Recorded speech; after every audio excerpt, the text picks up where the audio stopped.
হ্যাঁ খুব ভালো। আমরা কটার সময় শুভ ছিল? বসে 8:30 বসে এই শুরু হচ্ছে। আমার দেখা যাচ্ছে তো? হ্যাঁ যাচ্ছে, সবাই যাচ্ছে। আসসালামু আলাইকুম রহমতুল্লাহ। আজকে আমরা রাঙামাটি থেকে কাপ্তায় এসে পৌঁছালাম কয়টা বাজে? 8:30টার দিকে। তো আসলে আমাদের অজানার কারণে আমরা একটা ভয়ঙ্কর রাস্তা পার হয়ে আসলাম। তো আসার পরে শুনে মানে গায়ের লোম দাঁড়িয়ে যাওয়ার মতো অবস্থা। তো আসলে আমরা স্থানীয় এক ভাইয়ের পেয়েছি। ভাইয়ের নামটা কি ভাই? আমার নাম মোহাম্মদ আনোয়ার হোসেন। মোহাম্মদ আনোয়ার হোসেন। ভাইয়ের বাসা হচ্ছে এই কাপ্তায়ে। তো ভাই হচ্ছে আসলে ঘটনাটা বর্ণনা করবে যে আসলে আমরা যে রিস্ক নিয়ে আসলাম আমরা আসলে জানতাম না, যার কারণে আমি সত্যি কথা বলতে কি আমি এনজয় করতে করতে আসছি। আমি বারবার বলছি, আমার প্রিয় যে ছিল রিয়াদ, আমি রিয়াদকে বারবার বলছি যে হাতির সেই রাস্তা করি, যেই জায়গাটা হাতির রাস্তা, মানে আমি এক্সাইটেড ছিলাম যে হাতির রাস্তা কোনটা, তার মানে বন জঙ্গলওয়ালা রাস্তা হবে। আমি আর কি ওইটা অনুভব করার জন্য, দেখার জন্য আমি বারবার বলছি হাতির রাস্তা করি। তো আসলে যে আমরা দেখিনি, যার কারণ যেইটা আমাদের কপাল। এখন কথা হচ্ছে যে আসলে এই সিচুয়েশনটা যে কেমন হয়, কিভাবে হয়, আমরা ভাইয়ের কাছ থেকে শুনবো। আসলে ভাই আপনার আসলে এখানে ভয়ঙ্কর হওয়ার কারণটা কি একটু যদি বলতেন, মানে কি কারণে এই রাস্তাটুকু ভয়ঙ্কর? আসসালামু আলাইকুম। এখানে মেইন জিনিসটা হচ্ছে যে এটাকে আমাদের কিন্তু রিজার্ভ ফরেস্ট কাপ্তাইটা, যেখানে নেভি ক্যাম্প, আর্মি ক্যাম্প, যে পিকনিক স্পটগুলো আছে এগুলো সবগুলো হচ্ছে রিজার্ভ ফরেস্ট।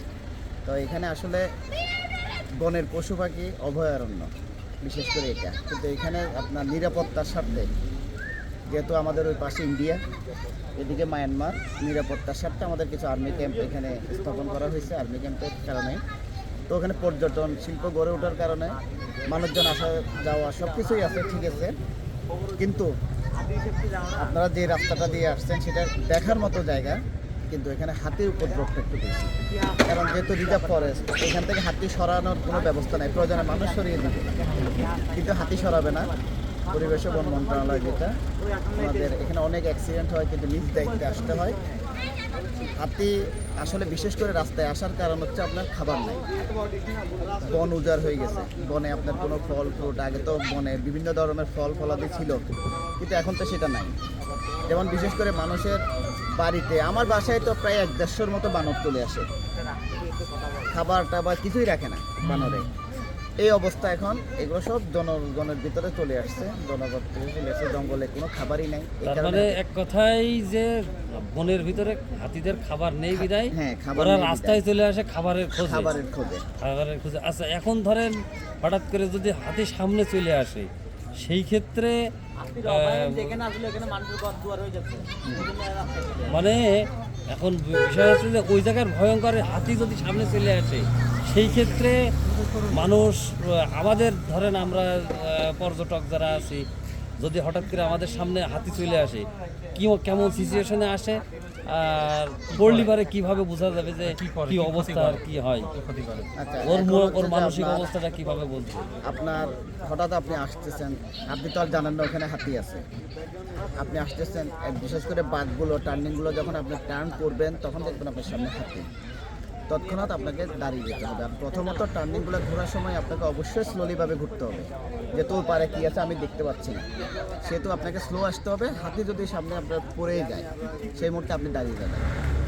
ভয় পাওয়ার কিছু নাই, শুধু দাঁড়িয়ে যাবেন, নিজেকে সেফটি নিরাপদ রাখবেন, ডানে বায়ে পিছনে সব দিকে খেয়াল রাখবেন। কারণ হাতিটা তো আর আপনার দলবল নিয়ে চলাফেরা করে, কিন্তু তাদের যদি সাথে কোনো হাতি পিছনে থাকে কিংবা সাইডে থাকে, ও যখন একটা ডাক দিবে তখন ওই হাতিগুলো আপনারা যখন রাস্তা দিয়ে যান, কিভাবে অনুমান করেন যে দেখেন যে হাতি আসলে আছে কিনা, এটা বোঝেন কিভাবে? আচ্ছা, এটা যখন হচ্ছে যে আমরা বিশেষ করে রাস্তায় যাওয়ার সময় হাতি যেখানে অবস্থান করে সেখানে সে পায়খানা করে এবং প্রস্রাব করে। এখন আমরা ওই লোকেশনটা ওখানে দেখি যে পায়খানাটা কি শুকনা না কাঁচা। যদি কাঁচা হয় কিংবা প্রস্রাবের একটা গন্ধ আছে হাতির, সেই প্রস্রাবের গন্ধটা আমাদের নাকে যখন আসে বাইক নিয়ে যাওয়ার সময়, তখন আমাদের হিসাব করতে হয় যে এই কিছুক্ষণ আগে হাতিটা কতক্ষণ আগে এখানে ছিল। আমরা তার মল এবং প্রস্রাব এটা দেখে নির্ধারণ করি কতক্ষণ আগে হাতিটা এখানে ছিল, কি 1 ঘন্টা আগে ছিল না 20 মিনিট আগে ছিল নাকি গত রাত্রে আসছে এখন আর আসে নাই, তখন এটা দেখলেই বোঝা যায়। আর দ্বিতীয়ত হাতির একটা গায়ের গন্ধ আছে, ওই গন্ধটা যারা এক্সপার্ট সবসময় এই পাহাড়ি এলাকায় চলাফেরা করে তারা গন্ধটা পায়, ও তখন বুঝতে পারে এদিকে আশেপাশে হাতি আপনার আছে। সাথে যখন গল্প করছিলাম, গল্পের সময় আপনি বলছিলেন যে রাস্তা দিয়ে টার্নিংয়ের সময় আপনারা এই যে কোনায় দাঁড়িয়ে থাকে, কোনা থেকে হ্যাঁ, দেখেন চেক আপনি করেন। আপনি ডানে যাবেন, আপনাকে বামটা ঘেসে যেতে হবে টার্নিং দেওয়ার সময়, পাহাড়ি পথগুলো বিশেষ করে রাতের বেলা। বাম যখন আপনি ঘেসে যাবেন তখন টার্নিং ঘুরলে আপনার লাইটটা কিন্তু ওই কোনায় চলে আসবে, এদিক থেকে আসার পরে এদিকে চলে আসবে। হাতিটা টার্নিংয়ের মুখে যদি থাকে আপনি হাতিটা দেখতে পারলেন, দাঁড়ালেন, কিন্তু আপনি ভয় পেয়ে গাড়ি ফেলে দৌড় দেওয়ার কোনো প্রয়োজন নেই। আপনি দাঁড়াবেন, ওর মুভমেন্টটা আগে দেখবেন, ও কি করতে চায়। ও যদি রাস্তায় দাঁড়ায় থাকে আপনাকে সাইড না দেয়, আপনাকে দাঁড়িয়ে থাকতে হবে। কোনো ধরনের উচ্চ হর্ন বাজানো যাবে না, আপনি হর্ন বাজাবেন না, কিন্তু আপনি লাইটটাও বন্ধ রাখবেন না, আপনাকে আলো রাখতে হবে, ওর দিকে আলো রাখতে হবে এবং ওকে দেখতে হবে ও কী করতে চায়। ও যদি ধরেন মাথা লাড়তেছে, কান লাড়তেছে, সে আপনাকে কোনোভাবেই দিবে না এবং আপনার অবস্থানটা সে বিরক্তিবোধ মনে করতেছে, তখন আপনাকে সাবধানের সহিত আপনার মতো পজিশন নিয়ে আপনি দাঁড়িয়ে থাকতে হবে যতক্ষণ পর্যন্ত সে না যায়। আর যদি সে একটু সরে, তাহলে আপনি যদি মনে করেন সেফ, আমি এদিক দিয়ে টান দিতে পারবো, তুলে যেতে পারবো, আপনি ওদিক দিয়ে চলে আসতে পারবেন, সে আপনাকে জায়গা দিচ্ছে, সে তো আর মুখে বলতে পারবে না। সে আপনাকে সরে গেলে মনে করবেন আপনাকে জায়গা দিচ্ছে, আপনি পাশ দিয়ে যাবেন, তবে না যাওয়াই ভালো। কিন্তু আপনি কতক্ষণ বসে থাকবেন, আপনি সেই দূর থেকে আসছেন, আপনি চলে যাবেন, কিন্তু নিজের সেফটি নিয়ে নিজে পাশ দিয়ে চলে যেতে পারবেন। এটাই হাতির নিয়ম, হাতিকে আগে বুঝতে হবে, ওর মুভমেন্টটা বুঝতে হবে। ওর তার মানে এক কথায় বুঝতে হবে যে ও যদি রেগে থাকে তাহলে ও দেখা যাচ্ছে যে কান নড়াবে, ও কান টান ওর করবে, মাথা মাথাটা নড়াবে, নড়াবে, আপনাকে আবার যখন বেশি রেগে যায় তাহলে চিৎকার করবে। আবার ওইখানে রাতের বেলা চিন্তা করবেন, ও কিন্তু ডাক দেয়, ওর একটা সামনে যে শ্রোতাটা আমরা বলি ওটা উঠাইয়ে একটা ডাক দেয় জুড়ে। ডাক দিলে কি হয়, লেজটা খাড়া করে একটা ডাক দিবে, ডাক দিলে আপনার খেয়াল রাখতে হবে ওর সাথের দলের আর কোনো সঙ্গী পিছনে কিংবা সাইডে আছে কিনা, তারা পিছন থেকে এসে আপনাকে হামলা করতে পারে, এটাও আপনার খেয়াল রাখতে হবে। পিছনেও দেখতে হবে, সব দিকে খেয়াল রাখতে হবে আপনার, ওইভাবে করলে আপনি মোটামুটি সেফ। পাহাড়ি রাস্তাটা যেমন আনন্দের তেমনি বিপদও আছে, ভয়ঙ্কর। ভয়ঙ্করও আছে, বিপদও আছে পাহাড়ি রাস্তা। আচ্ছা, তো আপনাদের এখানে রিসেন্ট কোনো ঘটনা আসলে ঘটেছে কিনা?